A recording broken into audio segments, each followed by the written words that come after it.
നമസ്കാരം, വാച്ച്ലിസ്റ്റിലേക്ക് സ്വാഗതം.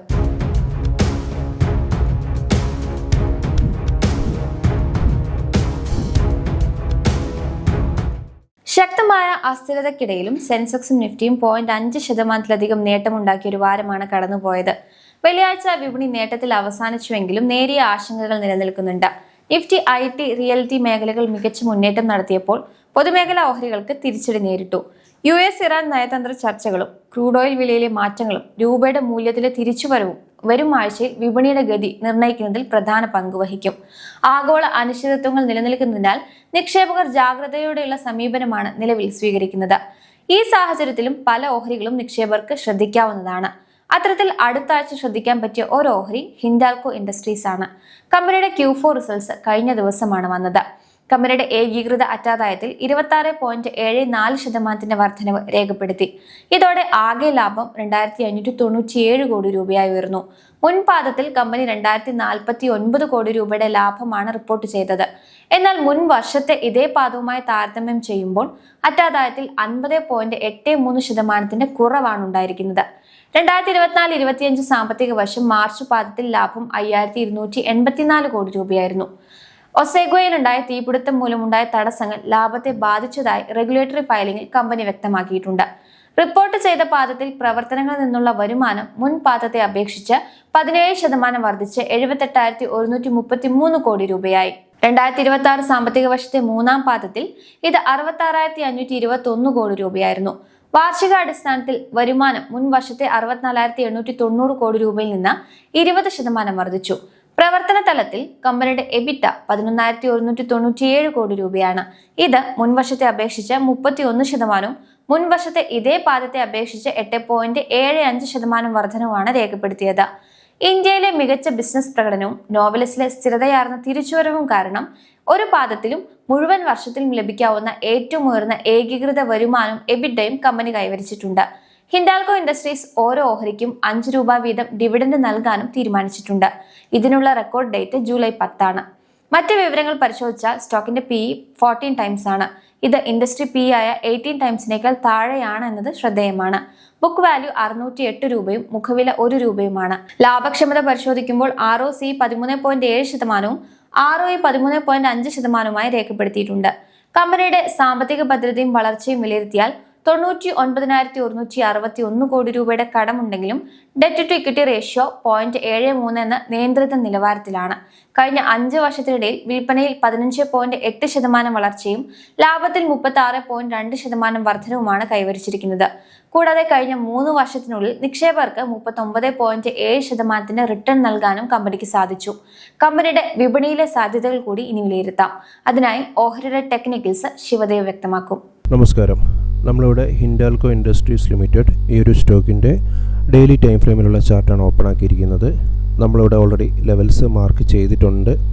നമുക്ക് നോക്കുമ്പോൾ അറിയാം ഇവിടെയൊക്കെ ഒരു കൺസോൾട്ടേഷനിലേക്ക് വന്നൊരു സ്റ്റോക്കാണ്. ഇതൊരു അപ് ട്രെൻഡിന് ശേഷം അതിനുശേഷം വീണ്ടും ഇവിടെ നിന്ന് ഈ ഒരു ഡേ മാർച്ച് 24 ഓൺവേർഡ്സ് ഒരു അപ് ട്രെൻഡ് കൊടുത്തു. അതിനുശേഷം ചെറുതായിട്ടൊന്ന് കൺസോൾട്ടേറ്റ് ചെയ്തു. വീണ്ടും ഒന്ന് അപ് ട്രെൻഡിലേക്ക് പോകുന്ന കാഴ്ചയാണ് നിലവിലുള്ളത്. ഇവിടെ ഒരു ട്രെൻഡ് ലൈനെ റെസ്പെക്റ്റ് ചെയ്തിട്ടാണ് സ്റ്റോക്ക് മുകളിലേക്ക് പോയത് എന്ന് കാണാം.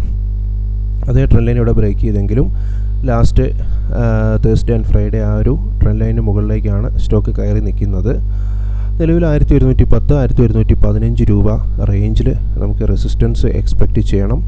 അതേപോലെ തന്നെ 1031, 1037 ഓൾമോസ്റ്റ് ആ ഒരു റേഞ്ചിലാണ് സ്റ്റോക്കിൽ സപ്പോർട്ട് ഉള്ളത്. നമുക്കിവിടെ ഈ ഒരു ഡ്രോയിങ്സ് ഒന്ന് മാറ്റിയതിന് ശേഷം ഇവിടെ നമുക്കൊന്ന് പിവറ്റ് ലെവൽസ് ആദ്യം ഒന്ന് അപ്ലൈ ചെയ്ത് നോക്കാം. പൊതുവേ നമ്മൾ ലൈവ് മാർക്കറ്റിലാണ് പിവറ്റ് ലെവൽസ് കൂടുതലായിട്ട് നോക്കാറുള്ളത്. എങ്കിലും ലെവൽ നമുക്ക് അറിയാൻ വേണ്ടിയിട്ട് നോക്കാവുന്നതാണ്. ഇവിടെ കൃത്യമായിട്ട് ഇവിടെ പിവറ്റ് ലെവലാണ് സ്റ്റോക്കിൽ റെസിസ്റ്റൻസ് കൊടുത്തിരിക്കുന്നതെന്ന് കാണാം. അതേപോലെ തന്നെ ഓൾമോസ്റ്റ് ഒരു പിവറ്റ് ലെവലിൻ്റെ റേഞ്ചിൽ നിന്ന് തന്നെയാണ് നമുക്ക് കുറേ പ്രീവിയസ് ഡേ ഒക്കെ നോക്കുകയാണെങ്കിൽ ആ ഒരു സെയിം റേഞ്ച് ഓൾമോസ്റ്റ് ഇവിടെ സപ്പോർട്ടിൽ കിട്ടാൻ സാധ്യതയുണ്ട്. അത്തരത്തിലാണ് സപ്പോർട്ട് എടുത്തിരിക്കുന്നതെന്ന് നമുക്ക് കാണാൻ സാധിക്കും. ഇതേ സ്റ്റോക്കിൽ നമ്മൾ EMA ലെവൽസും കൂടി ഒന്ന് അപ്ലൈ ചെയ്ത് നോക്കാം എങ്ങനെയാണെന്നുള്ളത്. ഇവിടെ നമ്മൾ ഏറ്റവും മുകളിലുള്ളത് റെഡ് EMA 20 ആണ്. അതിന് താഴെയുള്ള യെല്ലോ EMA 50 ആണ്. അതിന് താഴെയുള്ള ബ്ലൂ ലൈൻ എന്നുള്ളത് EMA 100 ആണ്. ഏറ്റവും താഴെയുള്ള ഗ്രീൻ EMA 200 ആണ്. നമുക്കിവിടെ നോക്കുമ്പോൾ അറിയാം ഇവിടെ ഒരു ഡൗൺ ട്രെൻഡ് ഈ ഒരു ഡേ മാർച്ച് 13 മുതലുണ്ടായി. അതിനുശേഷം ഈ മൂവിങ് ആവറേജിനൊക്കെ ബ്രേക്ക് ചെയ്ത് സ്റ്റോക്ക് ഓൾമോസ്റ്റ് ഒരു EMA 200 ഒരു വാല്യൂ ബൈ സോണാണത്. അവിടെ നിന്ന് കൃത്യമായിട്ട് സപ്പോർട്ട് എടുത്തിട്ടാണ് പിന്നീട് ഇത്രയും ഒരു അപ് ട്രെൻഡ് കൊടുത്തത്. ഇവിടെ നിന്ന് സപ്പോർട്ട് എടുത്ത് വൈകാതെ തന്നെ EMA 100, 50, 20 എല്ലാം ഇവിടെ ബ്രേക്ക് ചെയ്തു. ഇവിടെ EMA 20, 50 ബ്രേക്ക് ചെയ്ത ഒരു ഗോൾഡൻ ക്രോസ് ഓവർ ഉണ്ടായി. അതിൻ്റെ ഒരു പവർ നമുക്ക് സ്റ്റോക്കിൻ്റെ മൂവ്മെൻറ്റിൽ കാണാം.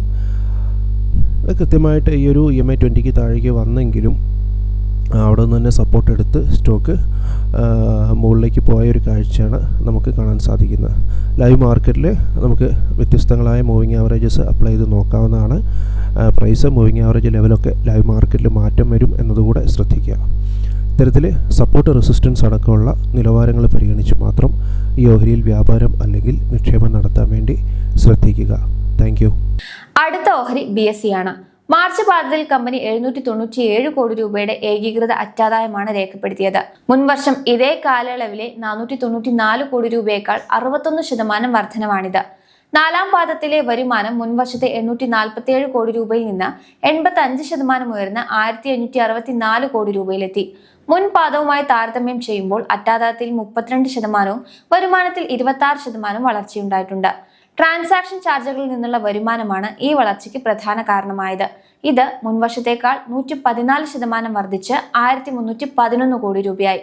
2026 സാമ്പത്തിക വർഷത്തിൽ മൊത്തത്തിൽ BSE 5148 കോടി രൂപയുടെ വരുമാനം നേടിയിട്ടുണ്ട്. കമ്പനിയുടെ EBITDA 3393 കോടി രൂപയും EBITDA മാർജിൻ 48%. റിസൾട്ട് വന്നതിന് ശേഷം നുവാമ ഇൻസ്റ്റിറ്റ്യൂഷണൽ ഇക്വിറ്റീസ് BSE ഓഹരികൾക്ക് ബൈ റേറ്റിംഗ് നിലനിർത്തുകയും 4570 രൂപ ടാർഗറ്റ് വില നിശ്ചയിക്കുകയും ചെയ്തിട്ടുണ്ട്. പ്രതിവാര കോൺട്രാക്റ്റുകളുടെ വോളിയം കുറയുന്നത് NSE അപേക്ഷിച്ച് BSEക്ക് കുറഞ്ഞ അളവിൽ മാത്രമേ ബാധിക്കൂ എന്നാണ് നുവാമയുടെ വിലയിരുത്തൽ.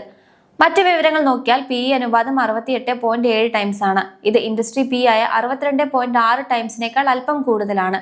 ബുക്ക് വാല്യൂ 164 രൂപയും മുഖവില 2 രൂപയുമാണ്. ശ്രദ്ധേയമായ ഒരു കാര്യം, കമ്പനിക്ക് വെറും 0.02 കോടി രൂപയുടെ കടബാധ്യത മാത്രമാണ് ഉള്ളത് എന്നതാണ്. അതായത് കമ്പനി കടരഹിതമാണെന്ന് തന്നെ പറയാം. കമ്പനിയുടെ ലാഭക്ഷമത വളരെ മികച്ച നിലവാരത്തിലാണ്.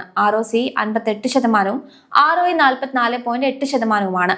കഴിഞ്ഞ 5 വർഷത്തെ കണക്കുകൾ പരിശോധിച്ചാൽ വിൽപ്പനയിൽ 50.3% വളർച്ചയും ലാഭത്തിൽ 68.4% വർധനവും രേഖപ്പെടുത്തിയിട്ടുണ്ട്. കൂടാതെ കഴിഞ്ഞ 3 വർഷത്തിനുള്ളിൽ നിക്ഷേപകർക്ക് 187% എന്ന മികച്ച ആദായം നൽകാനും സാധിച്ചിട്ടുണ്ട്. ഇനി എത്രത്തോളം ഓഹരിയിൽ സാധ്യതയുണ്ടെന്ന് നമുക്ക് മനസ്സിലാക്കാം. ഓഹരിയുടെ ടെക്നിക്കൽസ് ശിവദേവ് വ്യക്തമാക്കും. നമസ്കാരം. BSE ലിമിറ്റഡ് ഈ ഒരു സ്റ്റോക്കിൻ്റെ ഡെയിലി ടൈം ഫ്രെയിമിലുള്ള ചാർട്ടാണ് നമ്മളിവിടെ ഓപ്പൺ ആക്കിയിരിക്കുന്നത്. നമുക്കിവിടെ നോക്കുമ്പോൾ അറിയാം, വളരെ കൃത്യമായിട്ടൊരു ട്രെൻഡ് ലൈനിനെ സപ്പോർട്ട് എടുത്തിട്ട് മുകളിലേക്ക് പോകുന്നൊരു സ്റ്റോക്കാണിത്. ഈ ഒരു ഡേ മാർച്ച് 30 മുതൽ കൃത്യമായിട്ടൊരു ഹൈ ഫോം ചെയ്ത് സ്റ്റോക്ക് മുകളിലേക്ക് പോകുന്ന ഒരു കാഴ്ചയാണുള്ളത്. കൂടുതലായിട്ടും ഗ്രീൻ ക്യാൻഡിലാണ് ഫോം ചെയ്തിട്ടുള്ളത്.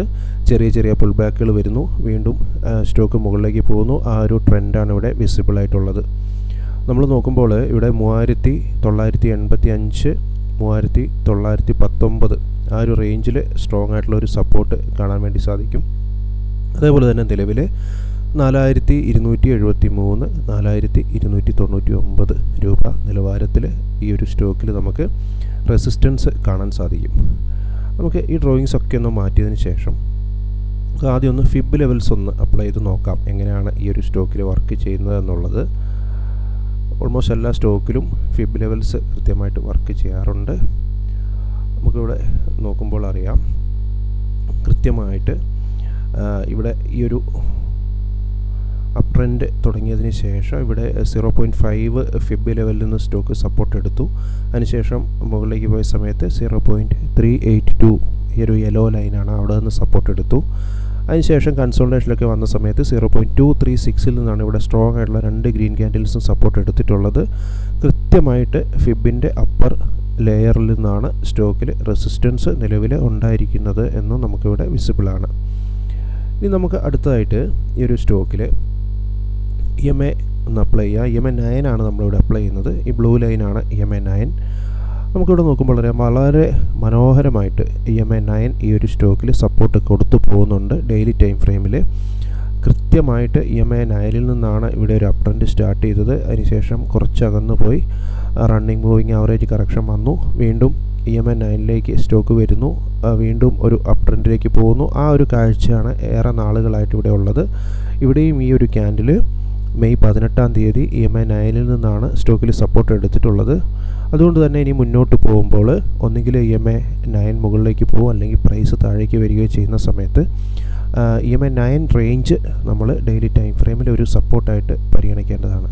സമാനമായ ആ ഒരു നിലവാരത്തിന് താഴേക്ക് പോയാൽ ഒരു ചെറിയ സെല്ലിംഗ് പ്രഷർ നമുക്ക് എക്സ്പെക്റ്റ് ചെയ്യാം. അങ്ങനെ ആകുമ്പോൾ നേരെ തിരിച്ച് EMA 9 ഒരു റെസിസ്റ്റൻസ് ആയിട്ട് മാറുകയും ചെയ്യും. ഇത്തരത്തിൽ നിലവാരങ്ങൾ പരിഗണിച്ച് മാത്രം ഈ ഓഹരിയിൽ വ്യാപാരം അല്ലെങ്കിൽ നിക്ഷേപം നടത്താൻ വേണ്ടി ശ്രദ്ധിക്കുക. Thank you. ഹിൻഡാൽകോ, BSE എന്നീ ഓഹരികളുടെ ഫണ്ടമെന്റൽ ആൻഡ് ടെക്നിക്കൽ അനാലിസിസ് ആണ് ഇന്ന് പരിശോധിച്ചത്. വാച്ച് ലിസ്റ്റിൽ മറ്റ് 2 ഓഹരികളുമായി വീണ്ടും കാണാം.